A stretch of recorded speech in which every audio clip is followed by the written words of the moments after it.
kita harus tahu bahwa ada usaha Zionisme dan usaha kaum misionaris untuk memisahkan Islam dari sumber Islam.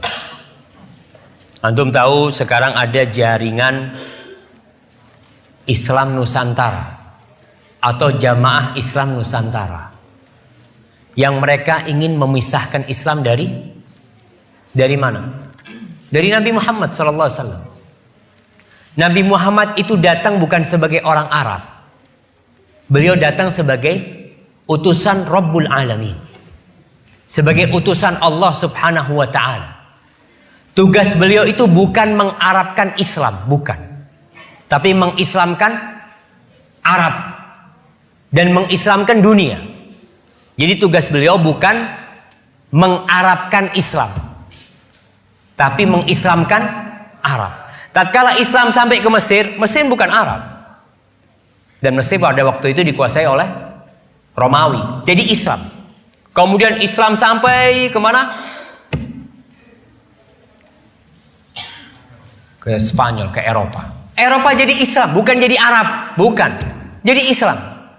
Ketika Islam masuk ke Indonesia, Islam itu mengislamkan Indonesia, bukan mengarabkan Indonesia, bukan. Tapi mereka berpikir, mereka ingin memisahkan Islam dari Arab. Nggak bisa.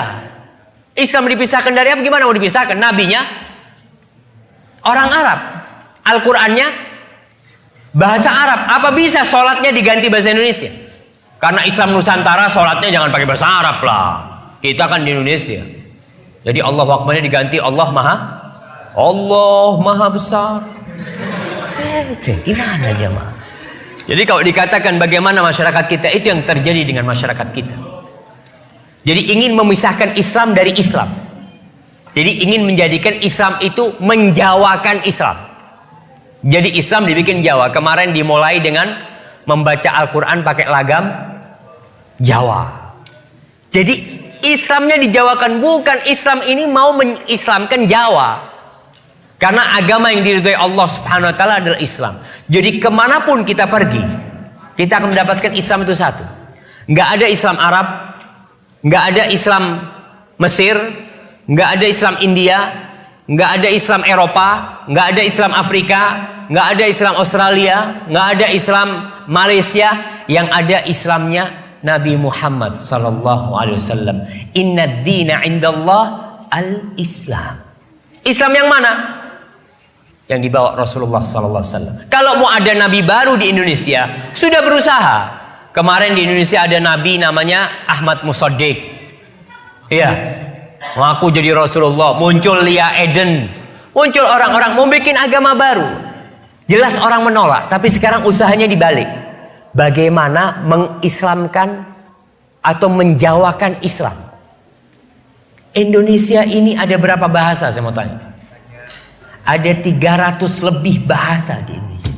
Ada berapa suku di Indonesia ini? Ada ratusan suku. Terus mau gimana? Apa setiap suku punya Islam yang berbeda-beda nanti? Ini Banyuwangi Using, Islam Using. Ada Islam Madura. Ada Islam Sunda. Ada Islam, nggak mungkin jamaah. Dan itulah usaha yang perlu diperbaiki ya. Bahwasanya agama yang diridhai Allah ini agama Islam, bukan agama Jawa, bukan Islam Jawa. Terus bagaimana dengan Assalamualaikum warahmatullahi wabarakatuh. Nama saya Muhammad Ridwan dari Pesantren Kajen. Saya mau tanya kepada Bapak Kiai Said, sang penggagas Islam Nusantara. Gini, Islam Nusantara itu kan merupakan penggabungan antara dua kata majmuk, yaitu Islam dan Nusantara. Nah, padahal Islam dan Nusantara itu mempunyai artian yang luas dan majmuk. Seperti halnya lafadz murakkab idhofi dan lafadz murakkab wasfi. Kalau Islam Nusantara merupakan bentuk suatu penisbatan, itu seakan-akan Islam itu dinisbatkan pada Nusantara dan menghasilkan suatu pemikiran bahwasanya Islam itu berasal dari Nusantara dan untuk Nusantara oleh Nusantara. Padahal sudah jelas Islam itu berasal dari Arab. Dan yang kedua, kalau maksud daripada Islam Nusantara itu yaitu mengakomodir budaya-budaya setempat atau adat-adat setempat. Bukankah Islam Ahlus Sunnah wal Jamaah yang sudah digagas oleh ulama-ulama salaf sudah mengakomodir tujuan-tujuan tersebut. Sekian. Wassalamualaikum warahmatullahi wabarakatuh. Waalaikumsalam warahmatullahi wabarakatuh. Saya ingin menjawab yang Islam Nusantara dulu ya, yang paling penting, Islam Nusantara itu gagasan saya. Saya lemparkan sebagai tema besar Muktamar NU di Jombang, memperkokoh Islam Nusantara sebagai peradaban Indonesia dan dunia. Saya tawarkan dalam rapat gabungan Tanfidiyah Syuriah Tanfidiyah, dan disepakati bahwa tema besar muktamar adalah memperkokoh Islam Nusantara sebagai peradaban Indonesia dan dunia. Mengapa? Nah ini, Islam Nusantara bukan madhab baru, bukan aliran, tapi tipologi, mumayyizat, khosois, ciri khas Islam orang Nusantara. Apa? Di mana ciri khasnya? Yaitu Islam yang melebur dengan budaya, Islam culture, Islam yang menghormati warisan budaya dari leluhur kita. Berangkat dari cara dakwanya para wali songo yang sangat menghormati tradisi budaya, asalkan tradisi itu tidak jelas-jelas bertentangan dengan syarat Islam seperti seks bebas dan minum khamar, itu jelas ditolak. Selama tidak seperti itu, oleh wali songo dilebur antara Islam dan budaya setempat, jadilah Islam model Islam Nusantara. Itu berangkat dari situ dasarnya. Tapi pada puncaknya yang saya maksud adalah Islamnya Kiai Hasyim Asy'ari, yaitu Mbah Hashim mempunyai visi misi sejak tahun belasan, jauh sebelum lahirnya NU dan lahirnya NKRI. Islam harus disinergikan dengan nasionalisme. Islam tanpa nasionalisme tidak akan kuat, tidak akan bisa mempersatukan umatnya, tidak akan bermanfaat, gitulah. Dan nasionalisme tanpa Islam akan menjadi nasionalisme yang kering, yang abangan, yang tidak punya nilai, tidak punya spirit. Maka sekali lagi Islam harus disinergikan dengan semangat kebangsaan. Ternyata benar, ternyata sangat benar. Ceritanya agak ke belakang dikit. Ketika khilafah Turki Utsmaniyah runtuh tahun 1924 atas rekadayanya Mustafa Kemal Atatürk, kemudian Khalifah Turki dibubarkan, khilafah dibubarkan, terakhir rajanya namanya Abdul Majid, hilanglah khalifah, sedangkan wilayah-wilayah Islam yang tadinya di bawah khilafah Turki sedang dijajah, tercabik-cabik oleh penjajah kolonial. Prancis menjajah Aljazair, Maroko, Italia menjajah Libya, Inggris menjajah Mesir dan Sudan. Begitu pula Syria, Prancis, Irak, Inggris, Indonesia, Belanda, dan seterusnya. Ada yang Portugis, ada yang Spanyol, walaupun kecil wilayah jajahannya.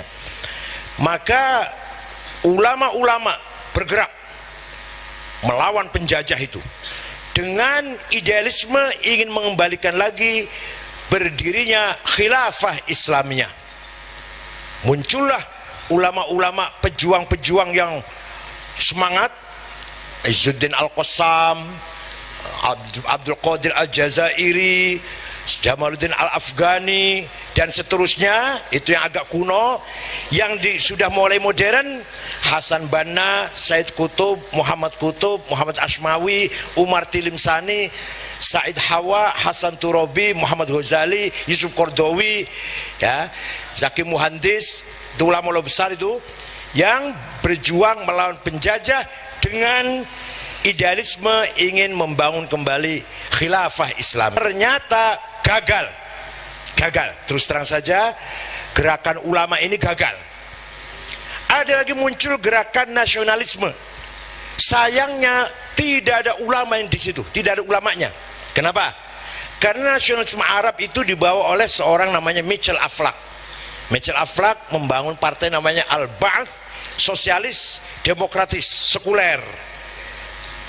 Agamanya sih Kristen Ortodok, tapi dia sudah nggak bawa-bawa agama, nggak bicara lagi agama, tidak. Tapi yang penting membangun nasionalisme Arab. Itu Michel Aflaq. Dan perlu diketahui Michel Aflaq itu menantunya Golda Meir. Golda Meir itu Perdana Menteri pertama Israel. Nah, kemudian menggembleng kader-kader Ba'ath dari Suriah, Abdul Karim Qasim. Nanti Abdul Karim Qasim punya anak buah Hafid Asad. Dari Irak, Hasan Bakar, nanti punya anak buah Saddam Hussein. Dari Mesir, Muhammad Najib, Jamal Nasir, Salah Salim, dan lain-lain. Dari Tunis, Habib Bourguiba. Dari Libya nanti akan lahir seorang Muammar Gaddafi, dan seterusnya. Ini nasionalis-nasionalis, pejuang nasionalisme melawan penjajah, dan berhasil dalam perjuangannya mendirikan negara-negara kebangsaan Suriah, Irak, negara-negara yang sekarang kita saksikan itu.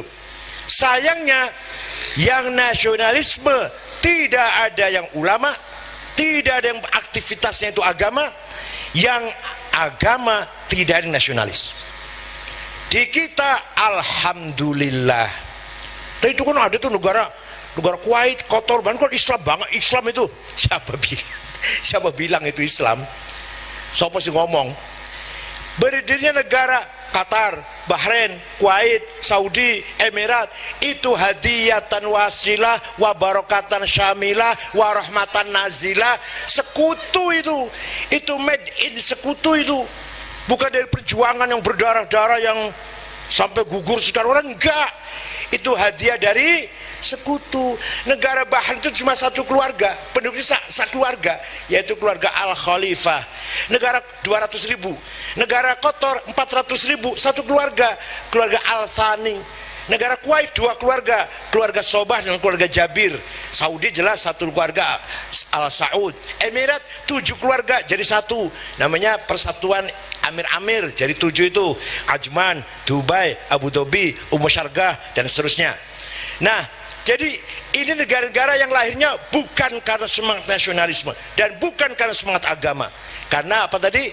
Hadiyatan wasilah wa barakatan syamilah wa rahmatan nazilah, dari hadrati sekutu. Di kita beda. Maka cara berpikir Timur Tengah ditransfer ke Indonesia tidak akan cocok. Di kita Kiai Hasyim Asy'ari sudah punya visi misi ingin mensinergikan Islam dan kebangsaan. Islamnya nasionalisme Kiai Hasyim Asy'ari bukan karena terpengaruh oleh Ba'ath, Michel Aflaq, bukan terpengaruh oleh bukunya Ernest Renan, What is a Nation, bukan, tapi dari iman bahwa hubbul waton minal, itu jargon, itu bukan hadis, goblok. enggak. Ada yang mengatakan Rasulullah bersabda hubbul waton minal iman. Maksudnya mau balik SAG itu. Tamatan perguruan tinggi Islam swasta masuk sore itu paling. Seminggu pindo kuliah Jumat kan 1 tok. Dosennya arang-arang teko bahasanya apa maneh. Tahu-tahu baru 4 semester di wisuda SAG bayar 15 juta. Ya itu, jadi Rasulullah bersabda hubbul waton iman. Bukan hadis itu, jargonnya Mbah Hasyim. Maka carilah di Timur Tengah, tidak ada ulama satupun, percaya sama saya di sana 13 tahun, percayalah. Tidak. Pokoknya kayak Budi kalah. Nah, cerita Timur Tengah kalah, cerita dongeng Wali Songo ya aku kalah. Tidak ada ulama satupun yang mengeluarkan jargon itu, nggak ada. Yang punya hubbul watul iman, nggak ada. Itu Hasyim Asy'ari itu. Sampai Mbah Wahab diperintahkan oleh Mbah Hasyim membikinnya apa? Ya, lagu hubbul waton, hubbul waton, hubbul waton, ya waton, hubbul waton minal iman. Barang siapa datang menyerang pasti akan berdarah-darah. Yalqohimama, gitu kan? Itu karangannya Mbah Wahab atas perintah Mbah Hasyim. Di Timur Tengah nggak ada. Nah, ternyata sangat benar, Mas, sangat benar, sangat sesuai dengan sekarang ini Mbah Hasyim itu. Coba lihat Afghanistan 100% Muslim, 99% madhabnya Hanafi, tarekatnya Naqsyabandiyah. Nggak ada tarekat lain, nggak ada madhab lain kecuali Syiah 1%. Madhab lainnya nggak ada, tarekat lain juga nggak ada. Perang terus nggak karu-karuan. Kenapa? Islam semua itu. Kenapa? Tidak punya jargon hubbul watan minal iman. Tidak ada semangat nasionalismenya. Yang ada cuma semangat Islam. Begitu pula Somal, negara Somal 100% muslim, satu non muslim aja nggak ada, muslim semua Somal itu. Madhabnya cuma satu, Maliki. Tarekatnya cuma satu, Syadziliyah. Tapi ketukaran, perang terus. Kemarin baru ada bom ledak, baru sekian yang mati di Somal itu, di Mogadishu ibu kotanya. Bubar negara itu. Kenapa? Tidak punya semangat nasionalisme, hubbul watan. Begitu pula Irak. Irak ini sudah musibah, udah nggak karu-karuan. Setiap hari bom meledak di jalan, di mal, di pasar, di masjid, di mana-mana, di sekolah, di kantor polisi, bom meledak. Siapa pelakunya, yang dituju siapa, dan untuk apa, nggak jelas sudah, nggak jelas. Yang jelas bom meledak, korbannya 20, 25, 50, 30. Tapi siapa, untuk apa, diarahkan ke siapa, sudah nggak jelas. Ini udah hilang negara, udah eksistensi negara udah hilang. Begitu pula di Syria. Di Suriah sudah, di Irak dulu, di Irak sejak tahun 2006 sampai sekarang sudah 1 juta lebih orang mati. Di Suriah 5 tahun konflik sudah 400.000 yang mati. Dan banyak penduduk yang hijrah ke Eropa. Hijrah ke Eropa bukan mencari ilmu, bukan mencari harta atau kerja, tapi lari menyelamatkan nyawanya. Coba memalukan gak itu? Banyak sekali yang mati di tengah jalan, di laut tengah atau kedinginan di padang pasir. Padahal Suriah, Damaskus, pusat peradaban pertama Islam 70 tahun Bani Umayyah. Begitu pula Baghdad, 500 tahun Islam dari Baghdad itu. Harun Rashid, Ma'mun, Mu'tasim, Wathiq, Mutawakil, Muqtadir, khalifah-khalifah besar menyebarkan peradaban Islam dari Baghdad. Sekarang gak karu-karuan. Di Yaman, wah sudah, Yaman sudah sampai kapanpun dengan Saudi ila yaumil qiyamah, ila yaumil hasyr, nggak akan akur. Kenapa?